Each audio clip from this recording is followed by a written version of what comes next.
Hey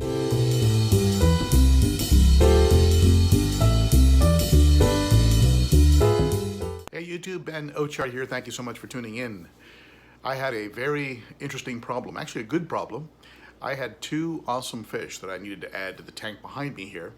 And when you add large fish to a tank that is already settled in and established and full of other large fish, it's a little bit different than adding a couple neons or a couple tetras to an established community tank. These fish behind me are in a lot of ways very territorial, they're very aggressive, they're referred to sometimes as predators, and they operate off that rule, if you fit in my mouth, I will eat you. And so you have to really plan out adding fish to a tank like this. And so what I wanted to do was ultimately be able to add the eye biter and the Malawi trout that you see right here, which I felt was ready to come into the 150 along with the eye biter.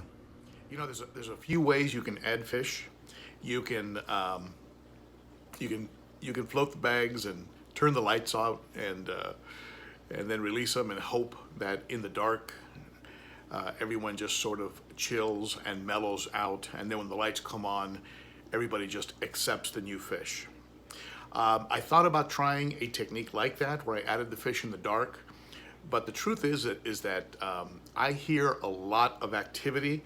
I hear a lot of splashing and chasing in the tank behind me after the lights are out. So I don't think the lights being out really calms these guys down much. And anyone who has large predator cichlids probably knows what I'm talking about.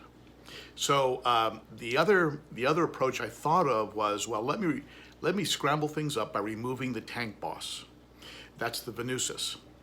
Maybe I'll take the tank boss out and add these new fish and have them all sort of settle in, and then reintroduce the Venusis. And but you know, the more I thought about that, I didn't really like that idea, because the truth is that I'm positive that with the Venusis out, all I would get probably is a battle between the polystigma and the Fusco, and those two would probably pick on the new rivals. So finally, I decided to go with an option that combines two techniques that I've recommended in the past. In the past, I've recommended when you add fish to a cichlid tank, you add multiple fish.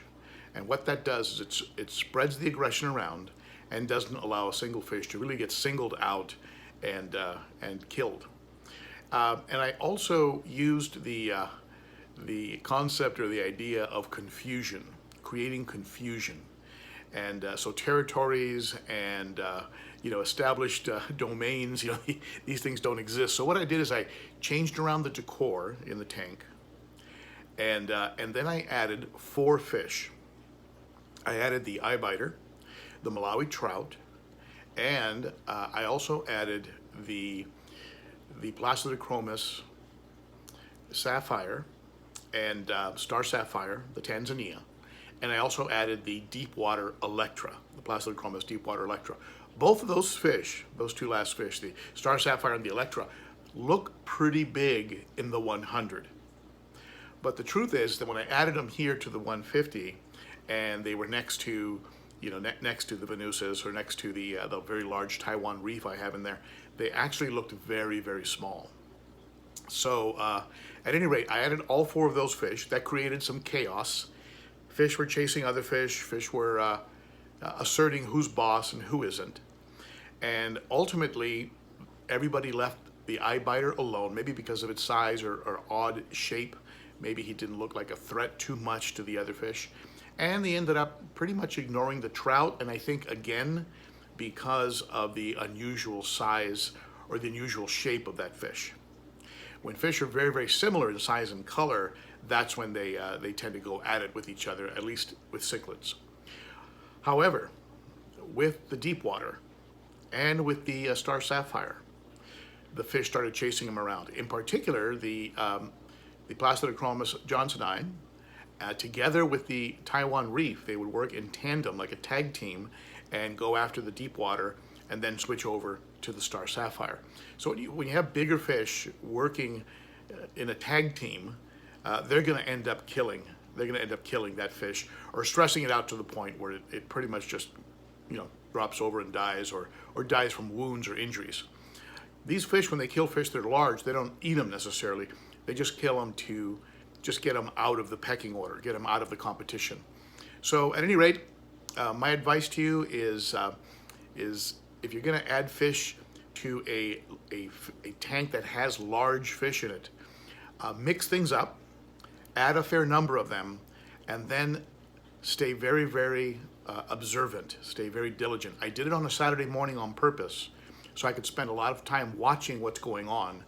And as I watched the fish have interest in the eye biter, then lose interest in the eye biter, have interest in the trout, then lose interest in the trout, and then ultimately watch the fish decide to take out and pick on and chase the Star Sapphire and the Electra Deepwater, the Deepwater Electra.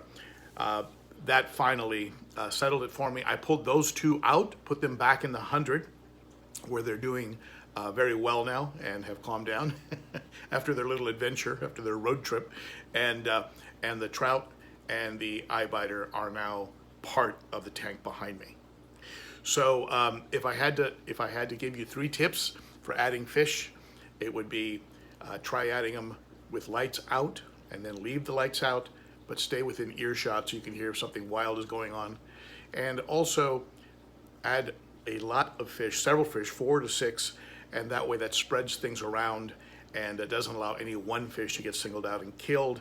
And last is use confusion, so shake things up, in my case, I moved the rocks, the plants, everything got moved around, and then I added the fish. So I used the multiple fish and the confusion idea, and I ended up with the 2 fish that ultimately I wanted to add to this tank, added to the tank with no fin damage. And it doesn't mean they were not challenged. The Fusco did go up to the eye biter a couple times and flare out its gills the way fish do, but nothing came of it. And it has really settled down into a smooth tank again. So at any rate, that was my adventure in adding large fish to a established tank of predators.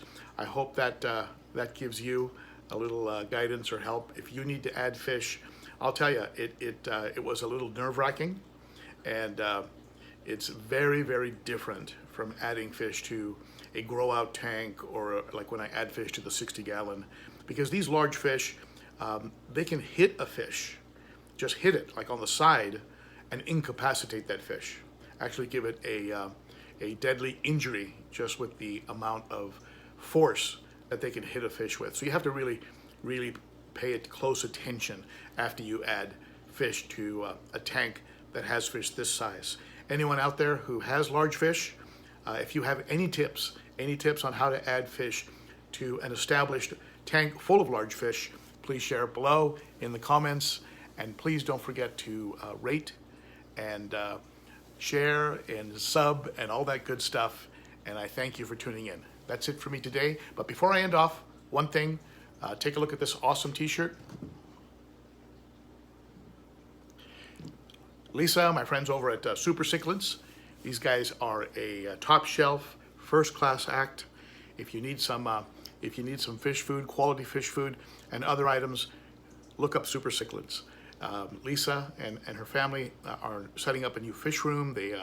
And they offer free shipping if you use their shipping free code that's listed at the website.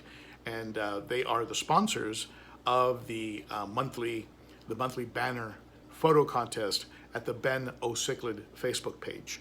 So thank you, Lisa. Much appreciated. Love the shirt, love the color, love the logo. Thank you so much. So that's it for me, folks. Thank you for tuning in.